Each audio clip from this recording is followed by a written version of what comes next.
Welcome to Book Rising, a podcast by the Radical Books Collective. Hi, Julianne. Hello. Welcome to welcome to this podcast, the Book Rising, which we do for the Radical Books Collective, and you're going to join a group of wonderful trailblazing African feminist authors that we have happened to interview on this particular podcast, and you deserve to do so because your book, We the Kindling, your novel, which has just come out, is extraordinary, emotional, moving, and beautiful. And I'm so lucky and fortunate to have the chance to talk with you about it. Thank And you. for those who may not know your work, I'm just going to quickly read out and say your full name and what you've done and what you've published.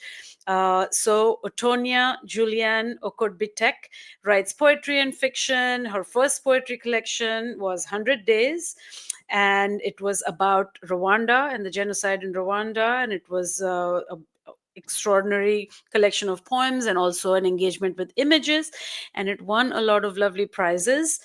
And then her second collection, A is for Acholi, was also a beautiful book and very recent, actually. And it's gorgeous illustrations, incredible engagement with just bookmaking, typesetting, imagery, all of those kinds of things. And of course, beautiful poetry.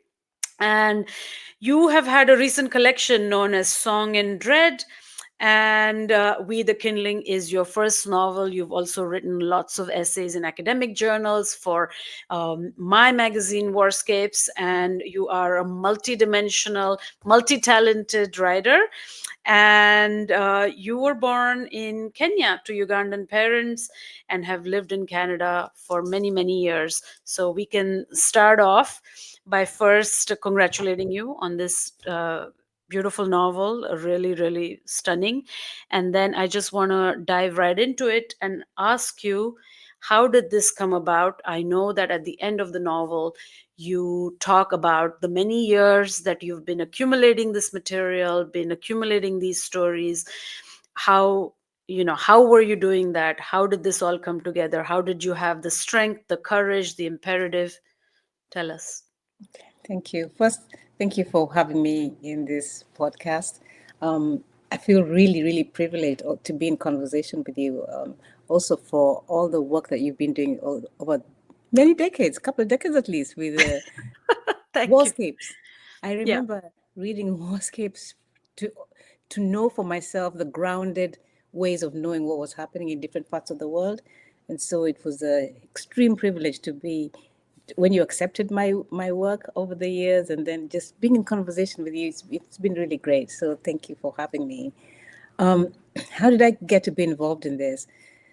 In 2005, I met an extraordinary woman called Erin Baines. She's a professor at UBC, University of British Columbia, and she was working with women who had returned from abduction from the Lord's Resistance Army, which was fighting the government of Uganda from 1987. And so it was 2005 when I met her, and we struck up a friendship, and she invited me to see what we could do with the stories that women were telling, accounts about what had happened to them while they were in abduction and on return. Because many children were abducted by the Lord's Resistance Army, forced to fight, to bear children, to maintain the army, and the rest of the world knew them as child soldiers. And there have been works that have been written, many accounts of works about child soldiers from different wars too. Much of the focus has usually been on the boys, right, who grew into men, but not so much about the accounts from the women. Wow. And Okay. so it was an invitation for me to write a war story from the perspective of girls and women, and also to contribute to documenting it, and also to present them as people more than what had happened to them, right? Because a lot of the time we get locked into the definition of victim. survivor, right? We get to be known through the worst thing that has ever happened to us, right? And so Absolutely. I wanted to be involved in something that remembers, documents, but also presents people as whole people, like everybody else, right? Yeah, that's Wow. how I came to know to write it. Yeah, yeah, amazing. And you know, recently at a book club with Radical Books Collective, you talked about the difficulty of being part of the same region as Joseph Kony, of being Achola. You also have a collection of poems called A is for Acholi. I don't know if I'm saying that quite correctly. And you've written about this particular group before, this particular identity. You said something quite disturbing, which is that the Acholi would be called the Konis. And I Mhm. just want you to tell us a little bit about the history of this particular group and what is its, where does it kind of situate itself within Uganda, the nation in particular. Mm. So the Lord's Resistance Army emerged from a time in Uganda where there was quite a bit of upheaval after Yoweri Museveni took over power in 1985. There was a bunch of resistance groups that rose up and fought, and most of them were quelled either through defeat or through peace talks and things. The Lord's Resistance Army emerged in 1987. Um, and they, as part of their process, they kidnapped mostly children but also adults and forced them to join their ranks, right? And so it was a horrific situation that the government found themselves in which they were fighting children and their own citizens who were forcefully conscripted, right? And this went on for decades. Hmm. And so, of course, these children grew into adults, right? And one of the essays I wrote for you, oppressive silencing, I think it was, I was Yes. reflecting on what it means to come from a people where children have been abducted into adulthood, and then in the process of their growing into adulthood, they have committed horrific crimes. One of them, Dominic Ongwen, has just gone through trial at the International Criminal Court, right? Um, and so to come from a people who are known for child soldiering, committing atrocities at the highest stage in the world, highest court in the world, which also removes away from our everydayness, right? Right. So to it's it's a very heavy burden to Hmm. have to prove that you are not a rebel, you are not someone who wants to commit crimes, you are not, right? Yeah. Yeah, you are just a person, and so I don't even remember now where I was going with that. I just want to say that it was a challenge to, it remains a challenge to remember that Acholi are not just what we have been portrayed in the world to be in the last several years. We are also people with a proud history, with a relevantness, and with a nothingness like everybody else, Yeah. right? Yeah. Yeah, absolutely. I want to describe to our listeners a little bit what I think the novel is. So it's called We the Kindling, and what it does is that it builds this collective protagonists. It takes these sets of stories of women, and they're all women, almost always. And it talks about, it takes us through various themes. I mean, it takes us through the horror of them being kidnapped and taken and beaten and tortured and raped, and all those humiliations and all those assaults upon the body. But it also takes us through friendship, it takes us through motherhood, it takes us through stories that are about rebuilding, about the difficulty of rebuilding. And of course, there's an overarching theme here of memory and forgetting. Who gets to remember? How are the stories remembered? And it's a very carefully constructed novel. And what it does is it also brings in folk tales. It has little rhymes and poems that are I believe it's there in Acholi, and it creates this sort of symphony, a chorus of voices that emerges. And what was extraordinary for me is that I knew, of course, about Joseph Kony, and I know about the Lord's Resistance Army, and yes, I know about Uganda. By which I'm trying to say is not that I know everything, but it's that see myself as the group of people that do know about some things in that part of the world. And yet, reading this novel, I sort of went into shock at the extent of how bad this was, at the long durée of how bad this was, and I was left with, my gosh, how little I knew and how shocked I was. Mhm. So, with all that sort of in mind, I wanted to ask you, what do you think the novel is about? And I also wanted to ask you, who did you write it for? Mm. Thank you for all of that. And I appreciate it because I thought I knew something about what was happening in my homeland too.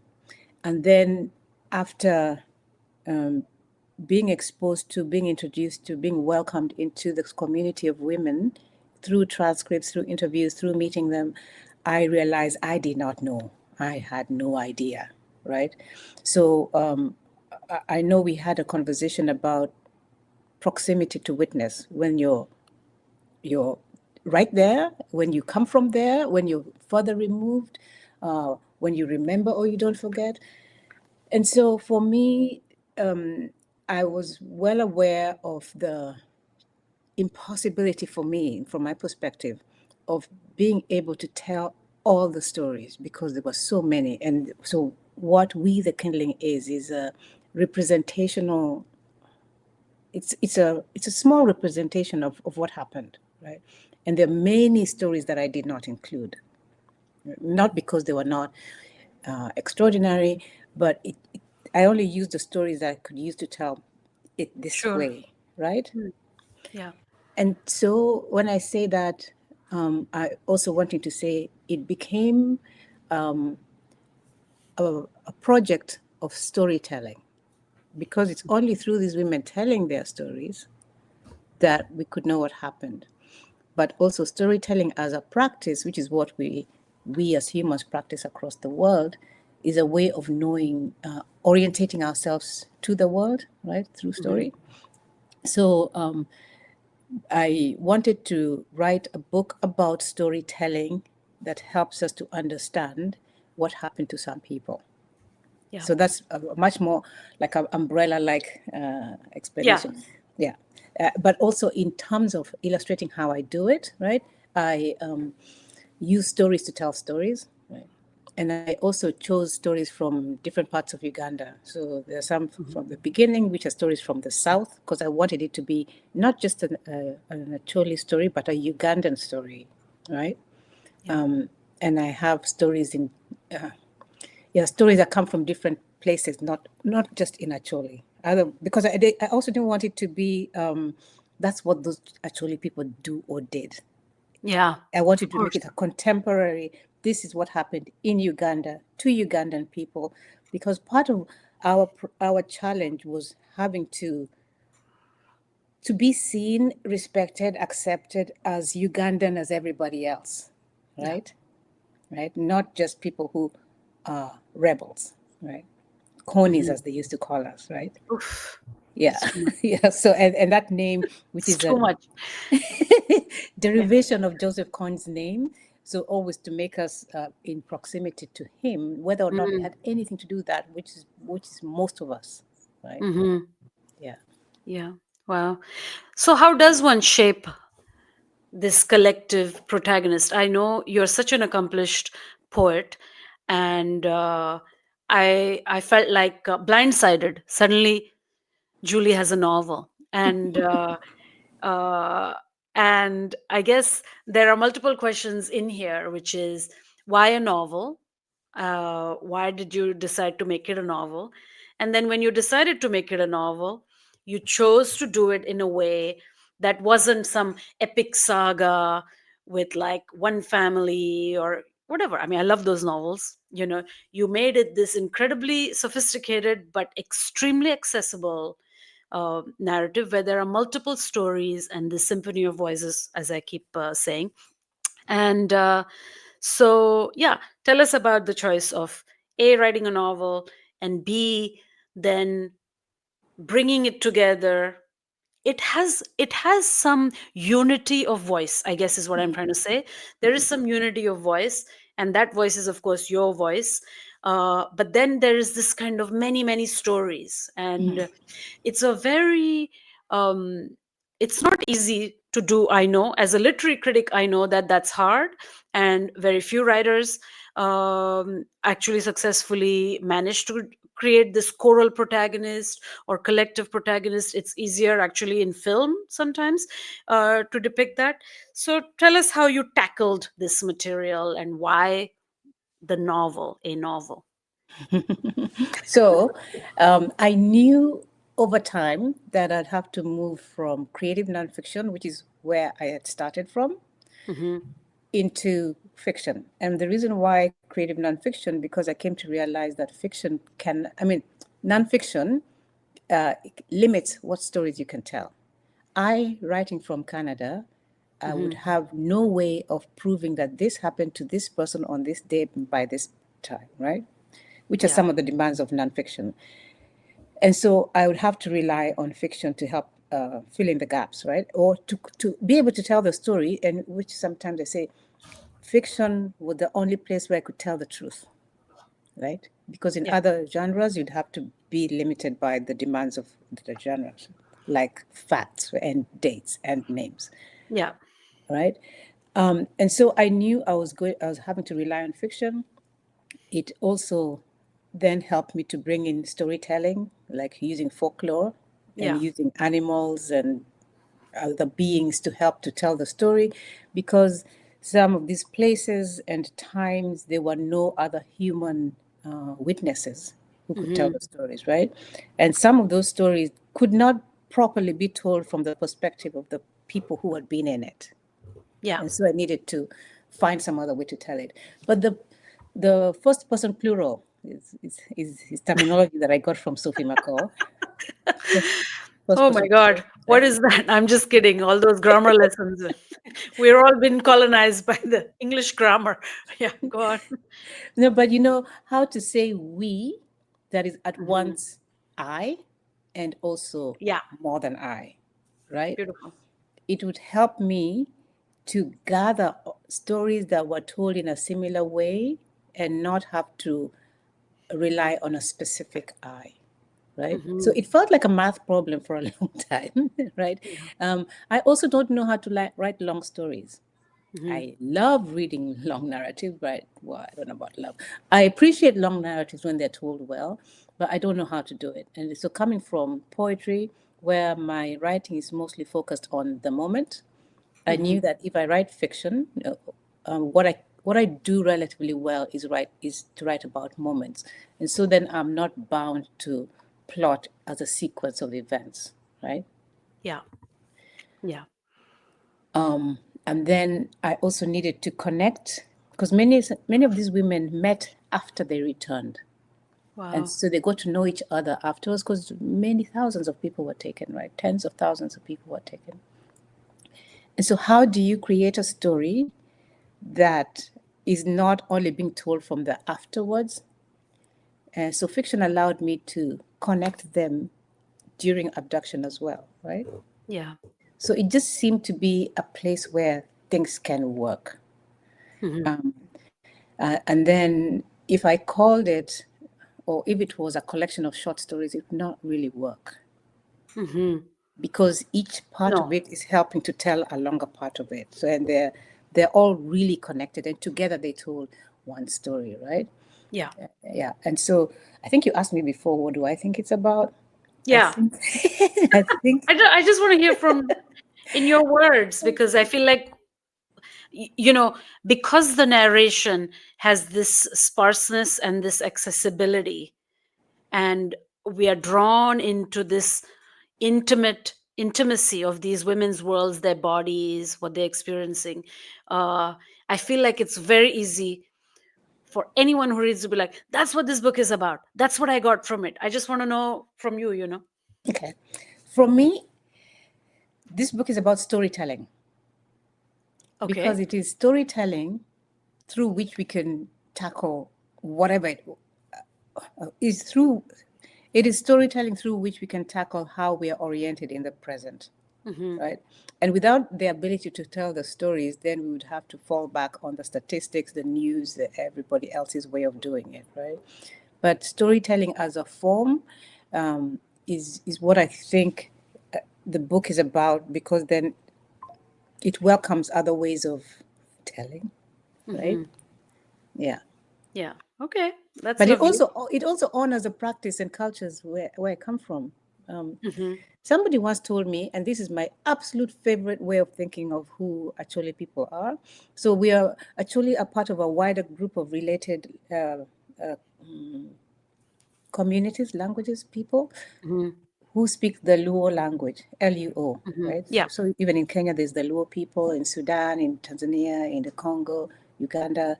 Mm-hmm. Uh, and so Luo, if you properly pronounce, someone might say Luo, and Luo are people who gather around a fire, right?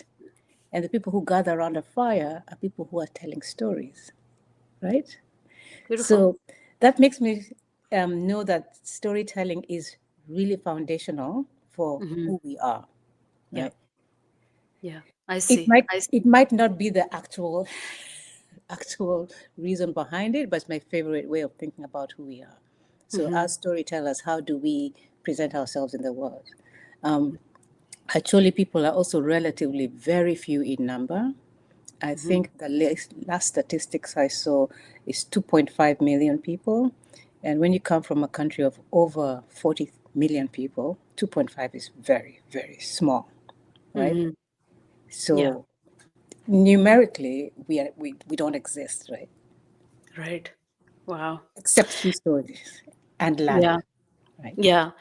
Which of course leads me to the question I think I know you've been getting, and that people have been saying in reviews and people spoke about in our book club as well, is this question of storytelling and its related activity, witnessing, you know, um, because yes, you bear witness to these things that happened over a span of so many years. 60,000 children kidnapped, many are gone forever. All those women, some are back, many are gone forever. And the book bears witness by making narrative of them, giving life to them, infusing them with beauty, with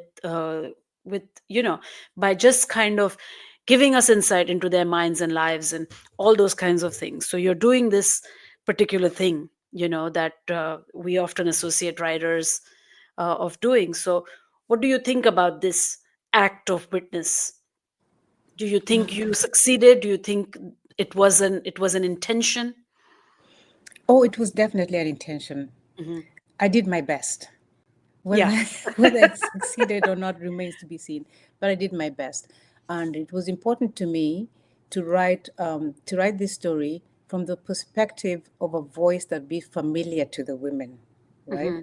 And so, for example, um, y- using using the accent that would be specific to a region, right? Okay. So when you hear someone speaking, they might be speaking in Acholi but have written it in English, but the Okay. particular way of speaking that English would be from that part of the country. Hmm. So one of the questions is, what do I sound like when I'm telling this story, Okay. right? And then this makes it a story of perspective, Hmm. right? And the perspective is not mine. Hmm. So I have to take myself out of it. And early iterations of this novel was it had a very angry tone, Hmm. and I realized that that anger was mine. So I also had to remind myself that this is not about me. This is about us. But why not let the anger be? Because it's not What's wrong about with me. anger? It's not about me. Okay. And so if you were to read anger into it, you would be, okay, if I was to read anger into it, I would be aware of this anger at the expense of other ways of thinking about the story. So what happens, say, if I needed to infuse it with love? I couldn't because I was so angry, right? Or with friendship, or with tenderness. Right? There's a story I write called My Son is a Story, Mm-hmm. which I wrote in response to a BBC newspaper article. Okay. And so I wanted to contrast the perspective of a newspaper article with a woman telling the story of her son, Mm-hmm. right? An angry tone would not do it, Yeah. right? Okay. Yeah, I understand. I understand what you mean. Yeah, it would not be enough, perhaps. Yeah.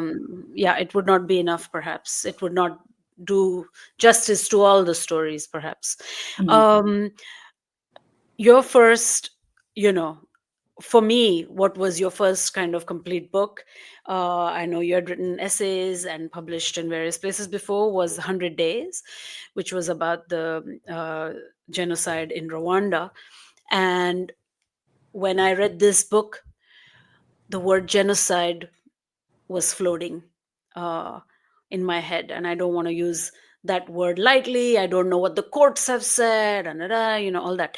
But just this, the focus on erasing childhoods, um, whether that's killing children or whether that's robbing them of their childhood, the inability for them to beget next generations. There's a genocidal intention in there, or and I know genocide by definition is meant to target a specific group of people and things like that. So within all those constraints, maybe the word doesn't apply.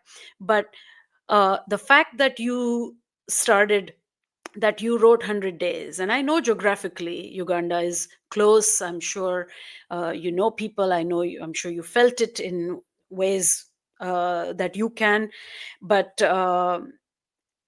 now when I read this book, I wonder if there was some sort of transference going on, that you needed to engage with that, but actually you were engaging with Uganda, with northern Uganda, with Kony and all this stuff. Is there something there, or am I over Yeah, imagining? there is something there. So the last poem in 100 Days is Yeah. written primarily in Acholi, right? So I Hmm. wanted to mark that. And also geographically, we share a border, Uganda and Rwanda share a border. Yeah. And the 1994 genocide was not the first genocide in Rwanda, right? Yeah. So in the 1960s, and this is now a story from my family, 1950, late 50s, early 60s. I don't have the dates with me right now. 59, I think. Oh Oh, no, I'm talking about the Rwanda, those various incidents. Go yeah, ahead. there was something in Rwanda in the late Yeah. 50s, early 60s. Hmm. My mother was very young then, and she and her sister were growing up in with her grandparents, right? So my great Hmm. grandparents, and so I think we get the story from my auntie, who says that one time she remembers some very tall and emaciated people showing up in their homestead looking for help, right? And so my great grandfather, who had his reputation for being a very generous man, he welcomed these people and let them stay. And they were Rwandan refugees, right? Of course. Ugh. And they said that it was the first place that they had been welcomed to. So you can imagine from Rwanda walking all the way up to Gulu in northern Uganda, right? My Trying to gosh. look for help. So Mhm. stories of sometimes we think of them as geographical places. They touch our families in many, many, many different ways. Right? Mhm. At the same time, right now, I have a family from Rwanda too, because we intermarry, we have kids from everywhere as we do, right? So I remember distinctly when the 20th anniversary happened, I was thinking to myself, what do we tell our kids in the future when they ask, when this was happening, what did you do? What did you say, right? Yeah. And so that I was writing that at the same time. I had already finished drafts of We the Kindling, what is now We the Kindling, right? Wow. So Hmm. it was already there, trying to still muscle its way into the world properly. Right? Hmm. And I've since written 3 books of poetry, and so people know me as a poet, but I had already been working on this novel too, right? Wow. Hmm. Yeah. I can't remember what you were trying. So I guess what was No, it? why the Oh, Rwanda came first? That yeah. it was you're wrestling with all of this at the same time is the answer I'm hearing. Okay, so the other part of it, they were using the term genocide. So when Rwanda was happening in 1994, there was also Serbia, Bosnia, I Serbia, know. Yeah. and there was also Darfur, Yep. right? And there's also one other place which kills me that I can't remember right now. So I think there was 4 genocides that we were aware of at the same time. But I remember very distinctly knowing that the numbers, in terms of numbers which were being compared, Hmm. people in Acholi were dying at horrific numbers. Um, Wow. Children were being taken in their thousands, right? So some people say at least 60,000 children were kidnapped, right? Many of whom never returned. But the distinction and why there were avoidance of the word genocide was that it had to prove intent, I know. right? And so it was very difficult, and I think it remains so, for anyone to say that the government of Uganda intended to eliminate Acholi people or that the Lord's Resistance Army intended to eliminate Acholi. So Hmm. because the word intent could not be proven, Yeah. it could not be used. I have since come to know that we need our own terminology. We I cannot know. rely on the language of other people, Yeah. right? To talk about what we happen to us. And I've also thought about the work of Toni Morrison. I keep her very close to me. And say when she was writing Beloved, Hmm. right? And how she has talked about the importance of writing the interiority of people's lives so that they're not only marked by what happened to them in terms of African Americans, they were more than people to whom enslavement happened, right? Exactly. And so the political project of writing the interiority of people's lives and giving them voice and opportunity to write, tell their own stories in their own voices, how their characters do, Hmm. it it really encouraged me to think about writing as a form of listening, right? Hmm. Beautiful. Yeah. Yeah. That's amazing. Yeah.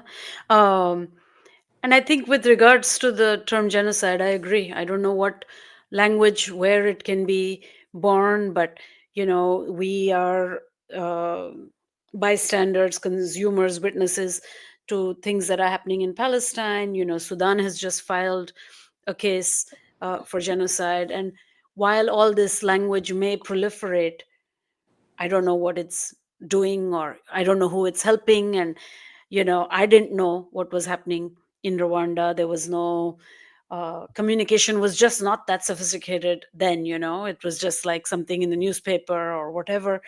And or in Bosnia or anywhere. I didn't It wasn't vivid the way it is today, the footage that we are seeing today. But in a way, like, it's almost feels like it doesn't endure anyway, like the way we're receiving all this stuff now. So in a way, the material act of holding this novel, or a full complete story, or a full complete book, may kind of, in the long run, may be the only way we can think about these things. I mean, I'm just feeling very disillusioned with all this, like, oh, we're witnessing something, but it's like, and then what? And then it keeps going and keeps going and keeps going, right? Mm-hmm. So I feel this gesture towards a longer, that will stay, that will have a bigger literal shelf life, is the grander gesture, the more important one, perhaps, at the end of the day, is what I'm trying to say. But coming back to We the Kindling, beautiful title.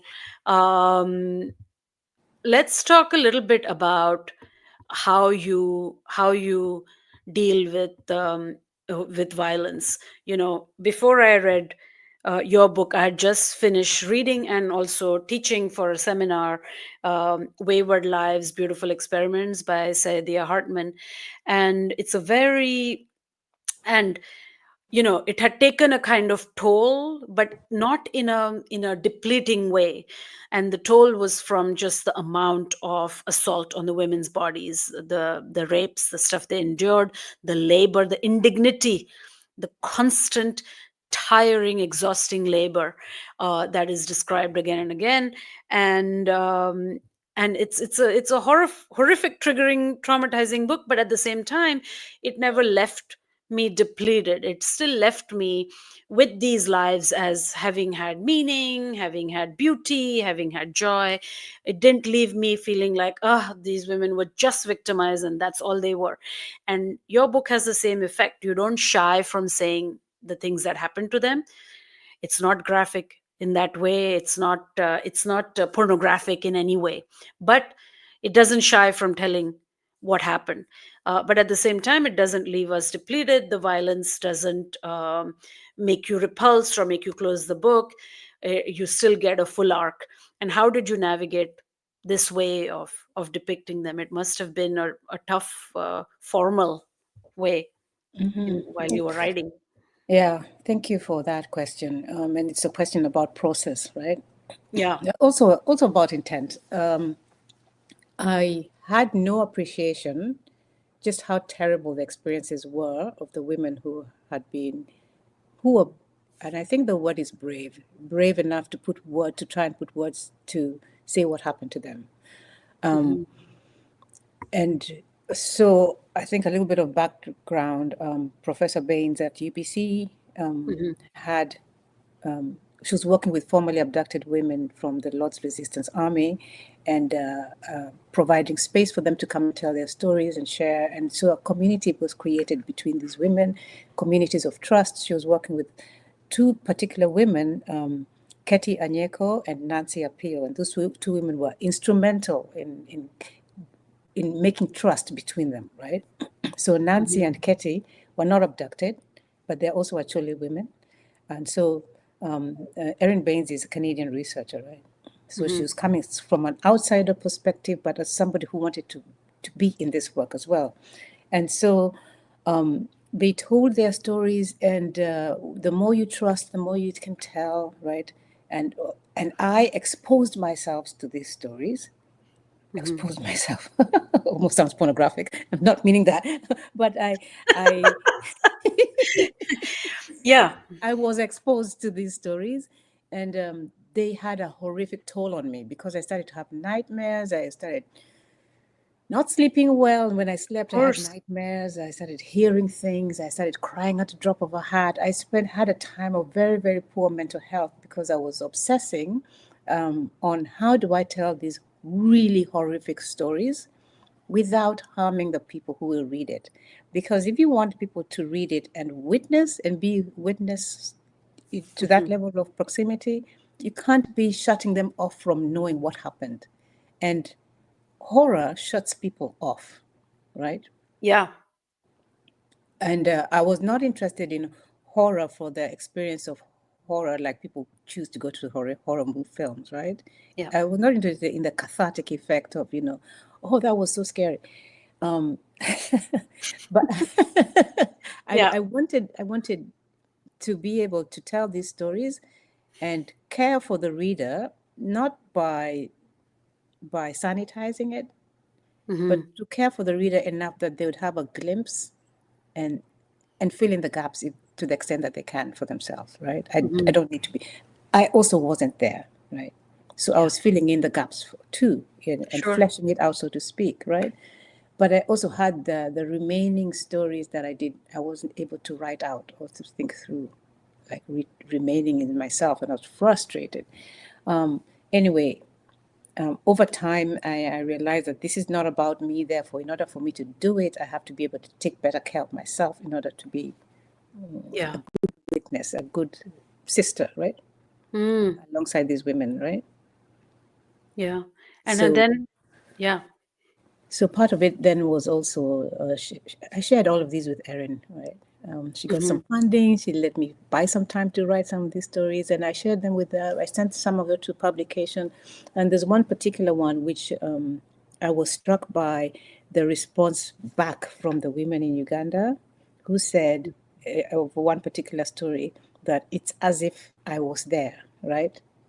Wow. So, so I had managed to write it without them feeling that they had that aspect of their lives had been seen, right? Yeah.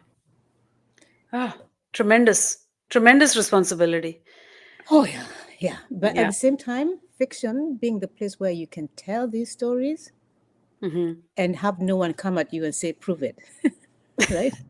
Yeah, of course. So it's I also mean, protective, sort of. yeah, and it is the higher truth. It can get at more, I think, at the end of the day. And then how did you take care of you? Because even reading the book, I felt like, because I have known you for so many days, I was like, oh my gosh, how is she doing this? One doesn't always know the writers of books, but in this case, I did happen to know you.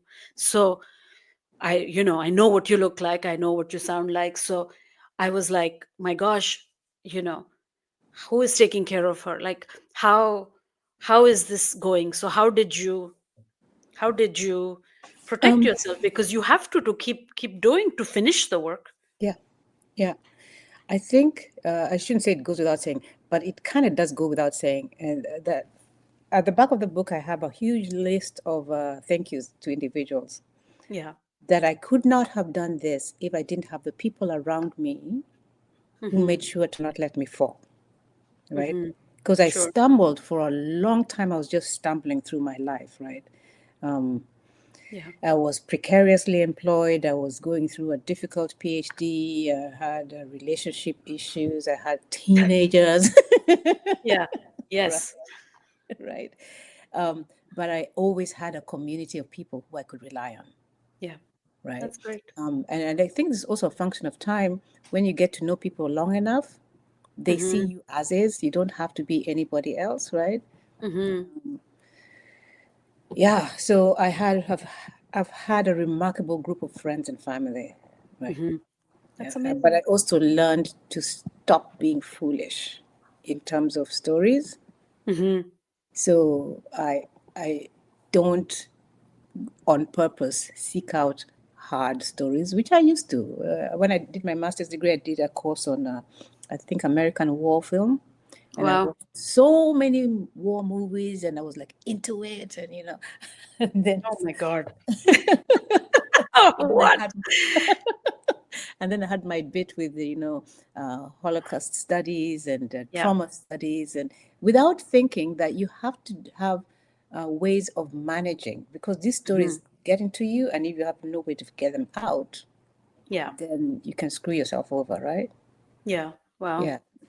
Yeah, that's amazing. Well, I'm going to ask you, one of the things about the book is also, for me, is a redrawing of like East Africa a little bit. Like you have characters that go into Sudan, what is now South Sudan, places like that. So I think it does a lot for East African literature, which is an interest of mine. And I think more and more work is coming out of Uganda, though it's not specifically this. And it's kind of intense how different the books that come out of Rwanda, out of Uganda are. Like when you think of Makumbi, Jennifer Makumbi, she does a certain type of fiction. Then when I was thinking recently, I met Janika Oza, who wrote about Amin and Mhm. the Asian community, and then you writing about the Acholi community and the LRA and all this kind of stuff. It's like so many Ugandas, but in a way also such a kind of vastness of just thinking about East Africa. I mean, I guess that's more of a comment than than a question as well. But I wanted to ask you which writers you were. I know you read so widely, and I just wanted to ask you which writers you were influenced by very directly, and specifically, maybe were there writers from the region, and then, of course, whoever else. So let me comment a little bit about the Ugandan Okay, novel good. writing, right? Yeah. Soon we'll see another novel coming out of Uganda by Irene Tushabe called oh my God, I forgot already. I forgot already. Um, but another exciting new novel coming out of Uganda. Okay. What all of these writers have in common, me included, is that all this work is steeped in historical time, Yes. right? And Hmm. so there's highly imaginative but also specifically located writing, right? Hmm. Which goes and not redraws borders, but it allows us to imagine, as you say, the many Ugandas, the many perspectives, right? And it's a country which is made of so many communities. Um, I remember Makumbi's Chintu, and Yeah. how it required a forward by an American scholar, right? Um, and how I was so relieved to have to read a novel that did not focus on colonialism, right? Yeah. Which is also a true way of reading a people who are themselves, which are without having to think that everything has like planes that have to always go to Europe before they can go anywhere else, Yeah. right? Yeah. But in Acholi specifically, we don't have a tradition of much of a tradition of writing fiction, Hmm. in part because the publishing industry has not done us in Uganda. Absolutely. Yeah, yeah, it hasn't supported writers very well. But then Hmm. at the same time, poetry has always been much more, I don't know how to say this, but poetry is a much more It's accessible. mainstream almost. Thank you. Yeah. Yeah. But you're also coming out of the war. It was from a time of having nothing and horrific destruction and everything straight into spoken word and rap and very contemporary way of young people cultural production, Of right? course. Right. And so novel writing, which usually is a much longer project and requires stability, is not Hmm. something that many people can afford to do, especially when there's no very little hope of getting it published. And Hmm. lots of writers, even Ugandan writers, even the ones you've mentioned, are published abroad, right? Yeah. Yeah. But it would be, for me, amazing to think about. All right, let me go back a little bit. I once heard a Black Canadian writer saying that she just wants to write about strawberries, right? Okay. Because, and I think from what I read in that comment was that there's a pressure of Black writers to always be responding to the political situation of Black people, specifically Sure. having to do with racism, and for many women having to do with sexism and, or the different phobias, right? Transphobia, homophobia, and all that kind of thing, right? And so, Yeah. when will some of us writers just say, I just want to go into imagination and do whatever it is people who go into imagination do? Hmm. And thinking about the location we are as some kind of shackle that always keeps us on the ground in Yeah. time, right? Hmm. That's also amazing and relevant work to be done, Hmm. but there's so much space for our imagination, Yeah. so much space, right? In Hmm. actually, honestly, and this is probably my ignorance, I only know one other actually novelist, and that's my dad. And he wrote That's a good you bring novel. up your dad because I did want to expose you as coming from from literary royalty because your father is the brilliant canonical celebrated poet who wrote Song of Lueno, and he writes about that world, that life, Mm-hmm. and it's this sort of amazing thing. And then you've landed again into some kind of literary royalty because I just found out that your novel was edited by the brilliant Dion Brand. I So know. you're just walking around with these halos. Tell us how that feels. Oh, well, you can see with the tiara on my head. Yeah, you should have one. You you'll own it. But I yeah. actually have a tiara at home, and I usually wear it when I'm marking. Oh my god. Okay. Um, But even my dad, as well known Mm-hmm. as he is, he's mostly known as a poet, Yeah. right? He also Yes. did other scholarly writing, but is mostly known as a poet. He Mm-hmm. did a small novel, right, called White Teeth, which he wrote in Acholi, and Mm-hmm. then he translated into English, and he called it. And the book in Acholi is called Lactar, which is white teeth, which is taken from a proverb saying, I only laugh because my teeth are white, because my life is so miserable that if you see the whiteness of my teeth, it's only on account of, Wow. And it's the then whiteness Zadie of my Smith teeth. Hmm? plagiarized that. I'm just joking. So Oh, don't dumb. even get me started, because I know. What? No, you know what? White Teeth is a novel about a young man who comes from Gulu, goes to Kampala to look for opportunities, right? So goes Mm-hmm. to the city, and then his relationship with being in the city and then returning home, right? And then White Teeth about this Jamaican family in the Yes. city and all that kind of thing, right? And then it's Yes. called White Teeth. Whatever. They did not do their homework. And if they did their homework, they didn't care. Whatever. Mm, I'm not going to hold it against them, right? fine. But I can also say that there are two novels by Black writers called White Teeth, Wow. right? Okay. Hmm. So I knew that We the Kindling could not be poetry, Mm-hmm. because in the poetry that I write, the work of the words is so the page is a place of play and experiment and possibility. Mm. We the Kindling is not that, right? So the writing would have to be doing something else, Mm-hmm. right? And it's not a place for play anymore, I don't think. Right? Okay. Yeah. I mean, your poems are not places for play, but But but in I terms see of I see what you experiments, mean. Yeah, you mean like, yeah, linguistic experiments and things like that. Yeah, I right, understand. I understand. right. I'm happy it's a novel because it'll just reach more people, and the novel That is the too. popular form, and Yes. the poetry is a dangerous form, not just because it can be politically dangerous, but poetry is also, people are literally frightened of poetry because they're like, oh, I won't understand it, I don't understand it. You just have to flow with it, and that's fine. People always feel like puzzled to read poems, so it's good to have the story. That Hmm. novel forces you to be in the story world. But Hmm. I asked you before, writers that Oh yeah. influenced you. Yeah, let Oh that be yeah. my final question to you. Okay.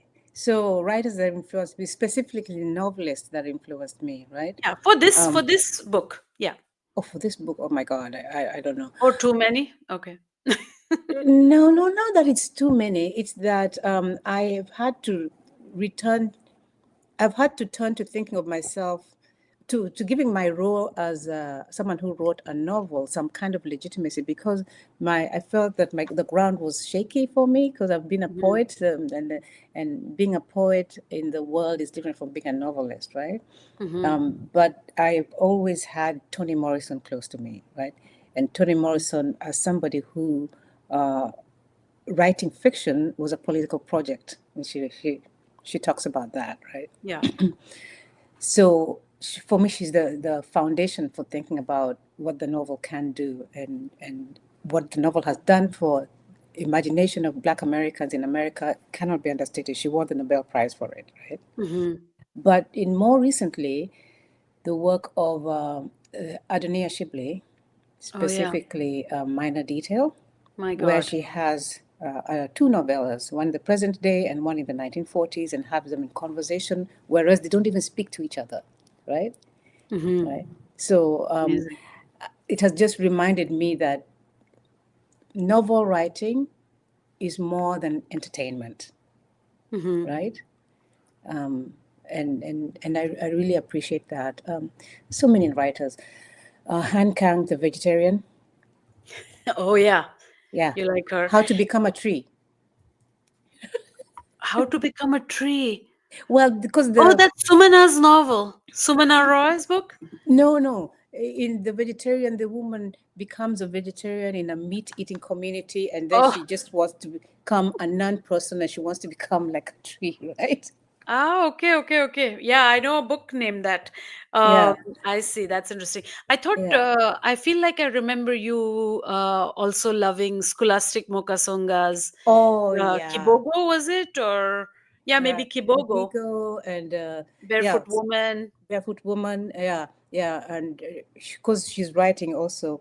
Scholastica Mukasonga has been writing about the novels Rwanda. about Rwanda, but from different historical times, right? Yeah, And in her absolutely. work, she always situates the Rwandan culture and people as central to telling the story, right? Hmm. Yeah, Yeah. absolutely. And she comes from a lot of loss from that, Yes. almost 27 members of her Yes. family and things like that.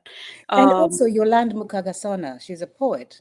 And oh, yeah, Yolande. Yeah. yeah, yeah, I Yeah. wrote 100 days dedicated it to her. I Wow. met her in Colombia, and she told us she began to write poetry after her family was Hmm. killed. So you remember that whole business of you can't write poetry after the Holocaust? That was Adorno, right? And so Hmm. meeting this woman in real life who started to write poetry, I was like, oh, okay, it is possible. It is. Yeah. So you know how some people say, I have no words, or there are no words. If Mukasonga can find words, or you, Yeah. then we're just not working hard enough, right? Yeah. And in the book club, you said Darwish, Mahmoud Darwish was Oh also. my God, yeah. Mahmoud Darwish was so important for me. So, so, so Mm. important for me. Why? I would feel lost in the horror of the stories from northern Uganda. And Hmm. because Mahmoud Darwish was a Palestinian writer writing in exile, his Hmm. work, his poetry always grounded me Hmm. to remember that, you can still think of yourself as coming from a beautiful people. And I'm not thinking about aesthetics. I'm thinking about people who are beautiful in the world. They produce good things. They are solid people. They tell stories. They love each other, right? So the loving relationship between Mahmoud Darwish and Palestine, the land and the people, and how he Hmm. did his work to honor that, right? Yeah. I used to read it a lot, Hmm. a lot, a lot. And there is a story towards the end of a woman named Tony, or then it turns out her name, who has lost her memory. And when I read that, I did feel like I'm part of something Darwish like in this idea of Mm, forgetting, amnesia, mm-hmm, memory, you know, mm-hmm. remember, dismember, all those kinds of things. So I felt that connection with him there. It's intense. It's amazing. Thank you for saying that. Somebody was telling me, actually, it was Erin Baines who was telling me a couple of days ago, because I'm Hmm. learning so much from this book by listening to other readers, that the story of this woman, Tuone, which ends with her remembering her name, she said Hmm. that's the beginning of her story because it's only when she remembers her name and words that she can tell us everything that has happened to her, right? So the shape of that story was also interesting. I thought, oh yeah, that's true, and it's very, very cool, right? Wow. Okay, that's beautiful. I'm going to thank you for having this conversation with me, and I'm going to urge everyone who's watching to please get We the Kindling right away and read it. And Thank you. thank you so much for being here. Thank you, Bhakti.